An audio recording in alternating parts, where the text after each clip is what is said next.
Hello बच्चों. So the question is, in the electrolysis of aqueous sodium chloride solution, which of the half cell reaction will occur at anode? तो हमें यहाँ पे चार reaction दी गई है बच्चों, और हमें ये बताना है कि जब हमारा इलेक्ट्रोलिसिस हो रहा होगा एक्वस सोडियम क्लोराइड सोल्यूशन का, तो एनोड पे कौन सी रिएक्शन अकर करेगी. तो आइए बच्चों जानते हैं इसके बारे में. तो अगर बच्चों यहाँ पे हम बात कर रहे हैं एक्वस NaCl की, तो एक्वस NaCl का मतलब क्या है कि यहाँ पे हमारा NaCl भी होगा और वाटर भी होगा, H2O. ठीक है. और जब हम बात करते हैं इलेक्ट्रोलिसिस की, तो यहाँ पे हमारी दो कैथोड होंगी, एक होगी हमारी एनोड और दूसरी होगी हमारी कैथोड. एनोड पे हमेशा बच्चों क्या होता है, ऑक्सीडेशन, यानी कि लॉस ऑफ इलेक्ट्रॉन्स होता है. और बच्चों अगर हम कैथोड की बात करें तो कैथोड पे हमारा हमेशा अकर करता है रिडक्शन, यानी कि गेनिंग ऑफ इलेक्ट्रॉन्स. ठीक है.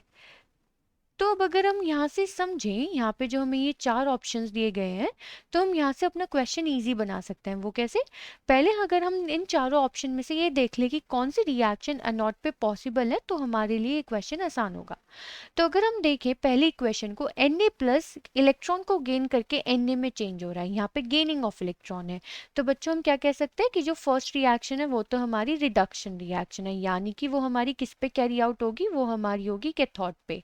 तो फर्स्ट ऑप्शन हमारा एलिमिनेट हो गया. अगर हम बात करें सेकंड ऑप्शन की, तो यहाँ पे अगर हम देखें, यहाँ पे लूजिंग ऑफ इलेक्ट्रॉन हो रहा है, यानी कि ये हमारा क्या है, ऑक्सीडेशन. तो ये किस कौन सी इलेक्ट्रोड पे पॉसिबल है, ये हमारा एनोड पे पॉसिबल है. अगर हम थर्ड ऑप्शन की बात करें, थर्ड ऑप्शन में हमारा H प्लस आयन इलेक्ट्रॉन को गेन कर रहा है, तो ये हमारा क्या है, ये हमारा रिडक्शन हो रहा है. और रिडक्शन किस पे कैरी आउट होता है, हमेशा कैथोड पे. तो ये भी हमारा यहाँ से एलिमिनेट हो गया ऑप्शन. लास्ट वाला ऑप्शन अगर हम देखें क्लोरीन गैस का, तो क्लोराइड आयन हमारा चेंज हो रहा है क्लोरीन गैस में, वो भी इलेक्ट्रॉन को लूज करके. तो यानी कि हमारा ये क्या हो गया, ऑक्सीडेशन. और ऑक्सीडेशन हमेशा किस पे कैरी आउट होता है, एनोड पे. तो बच्चों हमारे को ये पता लगाना है कि इन दोनों रिएक्शन में से, यानी कि सेकंड और फोर्थ में से कौन सी रिएक्शन हमारी कैथोड पर पॉसिबल होगी.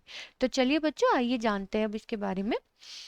जैसे कि बच्चों हमें मालूम है NaCl, तो NaCl हमें यहाँ से Na प्लस देगा और Cl माइनस. H2O यहाँ पे हमारा H प्लस और OH माइनस आयन. ठीक है. तो अगर हम यहाँ देख रहे हैं Cl माइनस आयन और H2O की बात हो रही है ऑक्सीडेशन की.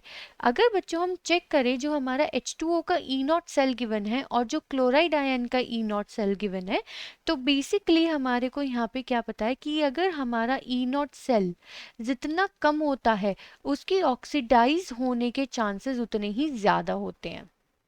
ठीक है. तो उसके अकॉर्डिंग हमारा सेकंड ऑप्शन करेक्ट होना चाहिए.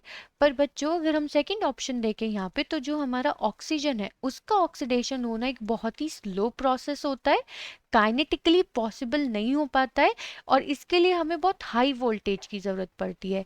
इसलिए बच्चों जो हमारा ऑक्सीडेशन होता है क्लोराइड आयन का, वो काफ़ी ज़्यादा फीजिबल होता है H2O के कंपैरिजन में. तो इसलिए बच्चों जो एनोड पे हमारी रिएक्शन होगी, एनोड पे क्या होगा, एनोड पे हमारी जो क्लोराइड आयन है वो इलेक्ट्रॉन लूज करके क्या करेगा, क्लोरीन गैस को इवॉल्व करेगा और यहाँ पे इलेक्ट्रॉन लूज हो जाएगा. मतलब कि बच्चों एनोड पे कौन सी हाफ सेल रिएक्शन हो रही होगी, फोर्थ वाली. तो हमारा आंसर क्या हुआ, हमारा आंसर हुआ फोर्थ ऑप्शन. आई होप आपको ये क्वेश्चन समझ में आ गया होगा. Thank you.